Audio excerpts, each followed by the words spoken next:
à petit, le groupe s'organise pour boire, manger et se chauffer pour survivre.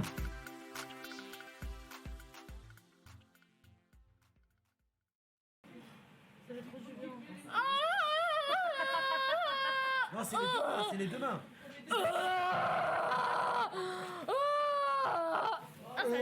Ça tire.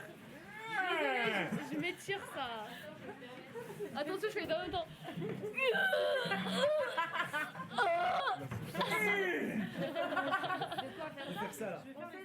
Là, je suis en train de faire le ménage. Depuis tout à l'heure, on est en train de nettoyer un peu ici pour que ça soit plus propre. Et on a un planning et que chacun a une tâche à faire. Nous, on a essayé qu'il soit plus équitable, pas toujours les mêmes personnes. On a fait selon la quantité qu'il y avait des personnes dans le refuge. Il y a préparation du déjeuner, c'est-à-dire tout ce qui est préparation, arranger, qu'il n'y a pas le bazar. Il y a aussi faire la vaisselle de petit déjeuner. Et aussi préparation du dîner. La vaisselle, lorsqu'on fait la vaisselle, c'est avec l'eau. C'est lui qui font la vaisselle. Ils ont aussi cherché l'eau pour boire tout ça. Et après, on a la préparation du petit déjeuner, du déjeuner, plus l'eau et vaisselle. Aller chercher l'eau et faire la vaisselle. Et à la fin, on a la préparation du dîner, plus l'eau et les vaisselles. On va aller chercher de la neige au haut de la montagne. Et on fond avec la chaleur. Ouais, non, mais super, vous avez éteint le gaz là dans la cuisine? Oh putain. Ferme bien la porte. Bah moi ça va. Non, j'en peux plus.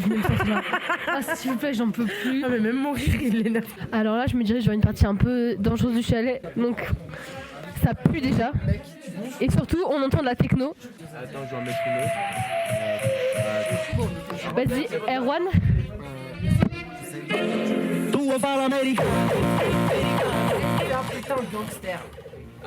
Voilà, donc ça reflète assez bien l'ambiance du truc. Non, mais je suis trop fatigué pour faire quoi que ce soit. D'accord, donc voilà, on part sur un cadavre.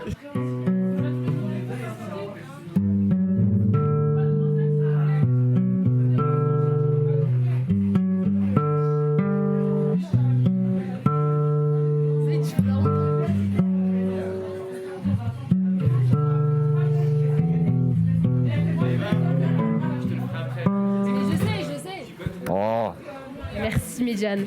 Je ne sais pas comment on fait ce truc là, mais du couscous dans ça, ça me dégoûte déjà.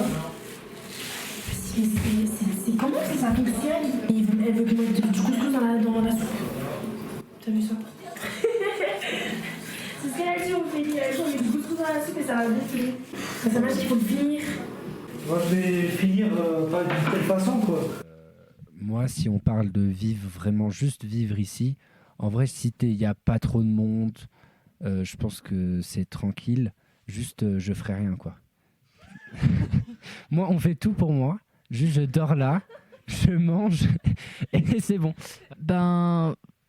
Pour notre part, je pense pas que ça serait possible, mais des gens qui peut-être arrivent vraiment à se débrouiller tout seuls, c'est-à-dire arriver à chasser, à trouver de la nourriture seule, peut-être qu'ils y arriveront, mais bon, on est quand même très loin du village d'en bas où on peut avoir à manger. Pour l'eau, c'est galère, donc c'est quand même très compliqué. Pour moi, c'est possible. En fait, pour moi, c'est possible, mais pas seul. Genre, faut vraiment être entouré des bonnes personnes, mais et aussi être vraiment très, et je pèse mes mots, très très stable financièrement parlant. Donc, pour pouvoir se financer un hélicoptère en fait chaque fois qu'on veut se déplacer, quoi. Mais en tout cas, un héliportage, à chaque sortie, c'est important. J'aimerais bien apprendre, à vivre ici. Mais bon, ça reste compliqué. On n'a pas vraiment d'électricité ici. Que ce soit pour la bouffe, pour ma guitare, pour tout en fait, ça serait compliqué. Mais moi, j'aimerais bien, par exemple, passer quelques mois ici, je sais pas, avec quelqu'un qui sait faire. Et j'aimerais bien apprendre. Moi personnellement, je pourrais très bien vivre ici pour des années et des années, voire faire ma vie ici. Perso, ça me dérangerait absolument pas. Enfin, en gros, ce que je veux vous dire, c'est qu'à Rive de Gier, il n'y a rien du tout. On va pas se mentir, c'est vide. Alors que là, ici, attends. Attends, ça m'a venir parce que là, le truc, c'est qu'il y a plein de montagnes et on peut faire une très très grande randonnée. Déjà, le matin, on a une belle vue sur les montagnes et tout, sur le soleil, le beau soleil qui se lève.